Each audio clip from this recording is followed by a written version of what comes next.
In today's video, I'm going to teach you how to add a recovery email to Gmail. Fix Today here, let's begin. First, go to the Gmail website and make sure you're already logged into your account.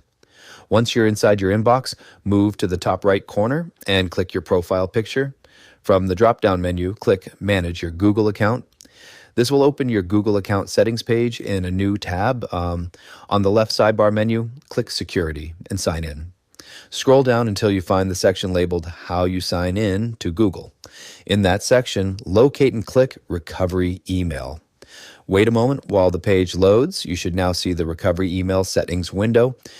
Click Add Recovery Email. You'll see a prompt explaining that this email will be used for security purposes and to help verify your identity if you ever have trouble signing in. Type the email address you want to use as your recovery email into the text field, then click Next.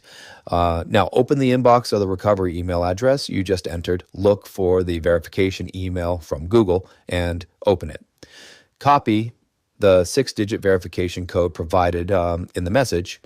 Return to your Google account page and enter the 6-digit verification code into the prompt, then click Verify to complete the setup. Your recovery email is now successfully added to your account. You can test it later by reviewing your security settings to confirm it appears under recovery email. If you found this useful, subscribe for more clear tutorials, and I'll see you in the next video. Congratulations.